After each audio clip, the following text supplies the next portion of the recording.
Vince McMahon has decided to retire from WWE.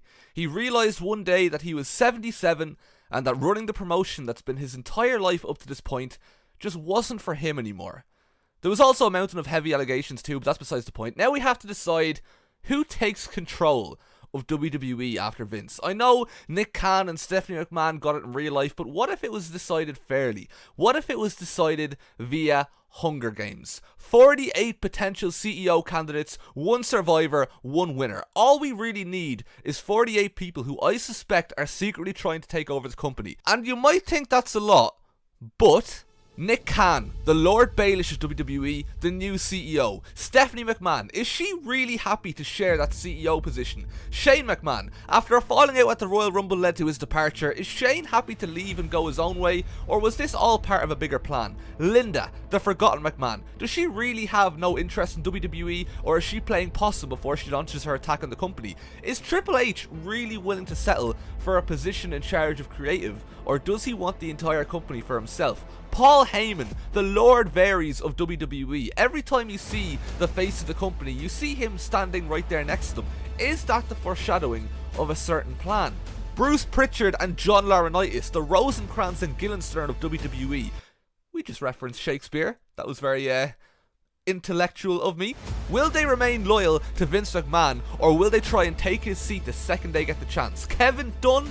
I asked the same question but with several unnecessary camera cuts. Ted Turner, Eric Bischoff, once competition to WWE, but after losing the war in 2001, could Turner at the age of 83 try and get the last laugh?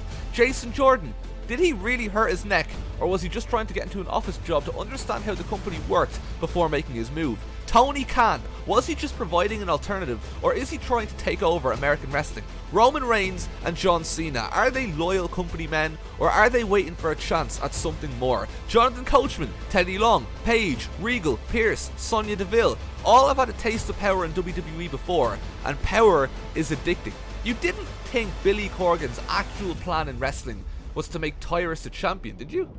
Jeff Jarrett, the man never goes away. What do you think his plan really is? Angelo Dawkins. People talk about Montez Ford being WWE's next breakout star, and yet he has never betrayed Angelo Dawkins. Why do you think this is? The Shawn Michaels that came back in Saudi Arabia, did that look like the Heartbreak Kid to you, or was that the corporate politician Shawn Michaels? Vacant, the most powerful man in all of WWE, won everything there is to win. There's just one thing he hasn't done yet. Mr. Kennedy, was he not meant to be Vince McMahon's son? Was he not meant to be the next in line to own the company? Do you really think he's forgotten that? Johnny Saint is 81 years of age and still in WWE. You don't think there's some sort of plan or some sort of reason for him to still be there? Logan Paul, he gets signed, and then immediately Vince McMahon retires. That's a bit of a weird coincidence, isn't it? Pat McAfee wrestles Vince McMahon's last ever match and then Vince retires shortly afterwards. Why is that? Michael Cole, a man who's seen it all in WWE. Surely if anyone knows how to overthrow the company's CEO, it'd be him. The Great Khali. Remember the time he held the world title upside down and we all laughed, but what if that was to symbolise him turning the company on its head by getting into power? Nick Aldis. Well, he's just here for a good time. Allysin Kay is the second best wrestler in the world behind Eric Redbeard. Why was she not signed? Is it because they weren't interested, or is it because she knows too much? Is MVP secretly the genius everyone thinks Paul Heyman is? Why is Byron Saxton so happy the whole time? Is it because he knows he's about to take over the company? Why is it so weird to imagine Sheamus in any other promotion?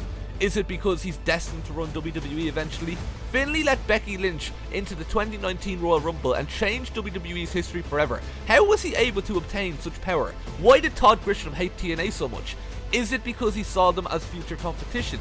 Is this what EC3 meant when he spoke about controlling his narrative? David Otunga is still employed because of his intelligence. Surely he sees an opportunity here. Titus O'Neil got suspended for touching Vince's arm, and now he's doing these shite speeches for them. You really think he's not going to go for it? Did Brad Maddox really disappear, or was this all part of his plan? Why is Jim Cornette so popular? Do his listeners know something that we don't? One Vince taking out another? That'd be quite the swerve. Why is Dave Meltzer so jacked? Is he preparing for a battle? Vince McMahon. As if Vince McMahon's happy to walk away from his own company. If these people want to take over WWE, they're going to have to kill the man himself. If he wants to retain his position, then he's going to have to outlast 47 others to do so. Let the odds be in your favor. I've never watched Hunger Games, I'm sorry. The point is, we're starting now. Nick Aldis finds a bag full of camping equipment. Nick Khan finds Dixie Carter hiding, but Dixie Carter kills Nick Khan, and the current CEO is the first one gone. Johnny Saint clutches a first aid kit and runs away. Ted Turner strangles Sheamus with a rope. Dave Meltzer grabs a bag, not realizing that it's empty. Dumbass. Could this be the team that dominates the Hunger Games? Could this be the Final Four? Vacant stays at the cornucopia for resources. Already Adam Pearce has changed his allegiances. Teddy Long tends to Tony Khan's wounds. Paul Heyman poisons Vacant's drink but mistakes it for his own and dies. Titus O'Neil accidentally steps on a landmine. Jim Cornette severely injures Roman Reigns but puts him out of his misery. Vince McMahon and Dave Meltzer hunt for other tributes. Jeff Jarrett is pricked by thorns while picking berries. Shawn Michaels attacks Johnny Saint but he manages to escape. Everyone just beats the shit out of Kevin Dunn. Everybody gets to go. They all just hate Kevin Dunn. Day 2. Jason Jordan kills Finlay for his supplies. Logan Paul receives an explosive from an unknown sponsor. Vacant receives medical supplies from an unknown sponsor. Shane McMahon attempts to start a fire but is unsuccessful. Eric Bischoff and Jeff Jarrett tell stories about themselves to each other. Linda McMahon lets Dave Otunga into her shelter.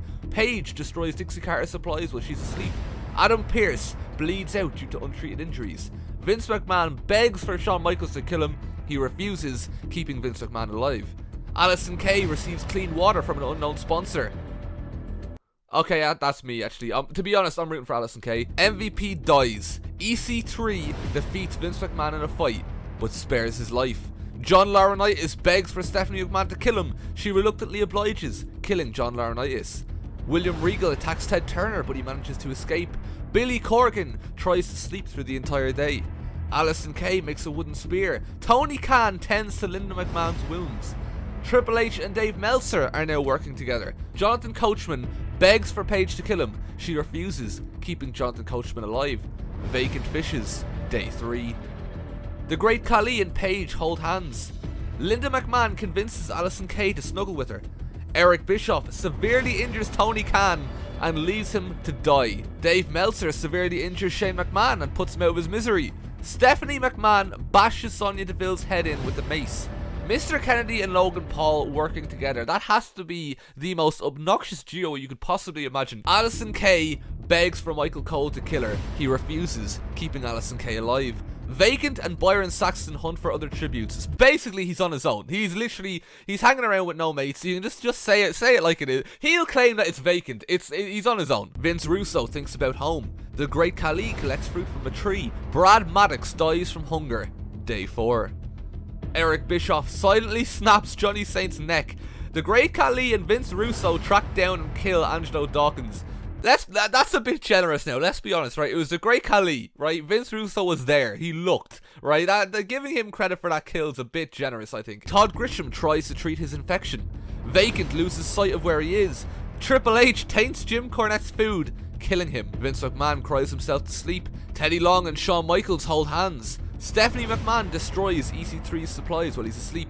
Vacant dies from hunger. Nick Aldis stalks Dixie Carter. Stephanie McMahon begs for Teddy Long to kill her. He refuses, keeping Stephanie McMahon alive. William Regal silently snaps Ted Turner's neck. Pat McAfee sprains his ankle while running away from Vince Russo. Day 5. EC3 lets David Otunga into his shelter. Vince McMahon convinces Shawn Michaels to snuggle with him. Jason Jordan accidentally steps on a landmine. Triple H and Linda McMahon sleep in shifts. How shite must it be to have to do a Hunger Games with your mother-in-law? Dixie Carter questions her sanity. Michael Cole convinces Paige to snuggle with him. Eric Bischoff sets an explosive off, killing Todd Grisham. Jonathan Coachman and Logan Paul hold hands. Byron Saxton is unable to start a fire and sleeps without warmth. Jonathan Coachman, Dixie Carter and Vince Russo kill Teddy Long. Eric Bischoff ambushes Linda McMahon and kills her. Allysin Kay receives an explosive from an unknown sponsor. Okay, that was me too. Byron Saxton attempts to climb a tree but falls to his death. How come everything Byron Saxton has done in this Hunger Games so far is exactly what I imagine him to do in real life? Dave Meltzer silently snaps John Cena's neck. The Great Khali sees smoke rising in the distance but decides not to investigate. Day 6. Jeff Jarrett sets an explosive off, killing EC3. You've just had your narrative controlled. How does that make you feel? Now this is a dream faction. This is the Final Four. Alright, that one's a little bit weird. Shawn Michaels is dead. Vince Russo is injured. The Great Khali, Allysin Kay and Pat McAfee get into a fight. Allysin Kay triumphantly kills them both. Vince McMahon bashes Dixie Carter's head against the Rock several times. Day 7. Vince McMahon stabs William Regal in the back with a trident. Dave Meltzer and Mr. Kennedy kill Nick Aldis and Triple H. Bruce Pritchard shoots a poisonous dart into Jeff Jarrett's neck. Logan Paul dies of hypothermia. Everyone's just decided to beat the shit out of Bruce Pritchard and kill him. Paige bashes Mr. Kennedy's head against the Rock several times. Jonathan Coachman decapitates Vince Russo with a sword. Stephanie McMahon bleeds out due to untreated injuries. Allysin Kay, oh, don't do that, for fuck's sake. Eric Bischoff and Michael Cole threaten a double suicide. It fails, and they die. Alright, there's a hurricane. Otunga survives, Meltzer survives, Vince survives, Coachman survives, Allysin Kay survives, Paige pushes Billy Corgan into an incoming boulder. Day 8. And we are down to our final 6. Vince McMahon, Jonathan Coachman, David Otunga, Dave Meltzer, Allysin Kay, and Paige. Alliances are starting to form.